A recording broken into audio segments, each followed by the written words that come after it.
Venkys food இதில் வந்து ஊறுகாவும் சரி வத்த குழம்பும் சரி சூப்பர் டூப்பராக இருக்குது. டேஸ்ட்டு அமக்கலமாக பண்ணி வச்சுருப்பாங்க.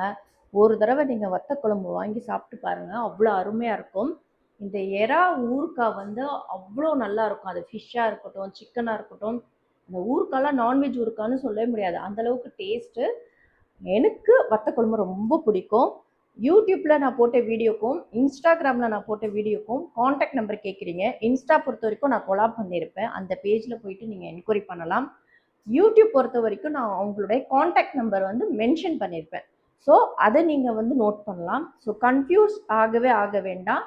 வெங்கீஸ் ஃபுட் அப்படின்ற ஒரு இன்ஸ்டா பேஜில் போயிட்டு அந்த ஐடியில் செக் பண்ணிங்கன்னா இதெல்லாம் தெரியும். கண்டிப்பாக நீங்கள் ஆர்டர் பண்ணுங்கள். ஒரு தடவை நீங்கள் ஆர்டர் பண்ணி டேஸ்ட் பண்ணுங்கள், உங்களுடைய ஃபேவரட் ஆகிடும். ஏன்னா அவ்வளோ குவாலிட்டியான அவ்வளோ டேஸ்டியான ஒரு வத்த குழம்பு ரெடிமேட் டக்குன்னு. இப்போ சில பேர் வந்து கமெண்ட்டில் கேட்டாங்க பேச்சுலர்ஸாக இருக்கவங்க எப்படி வந்து டக்குன்னு சமைச்சு சாப்பிட்றது அந்த மாதிரிலாம் கேட்டாங்க. சமைச்செல்லாம் சாப்பிடணும் அவசியம் இல்லை, சமைச்சு அவங்க கொடுக்குறாங்க. ஸோ இதை வச்சு சூடான சாதத்தில் கலந்து சாப்பிட்டுட்டு கிளம்பி போயிட்டே இருக்கலாம், ட்ராவல் கூட பண்ணலாம். ரொம்ப நல்லா இருக்குது, அருமையாக இருக்குது. நீங்கள் ஒரு தடவை வாங்கிட்டு டேஸ்ட் எப்படி இருக்குன்னு சொல்லிவிட்டு என்னுடைய கமெண்ட் பாக்ஸில் நீங்கள் சொல்கிறீங்க. பாய்.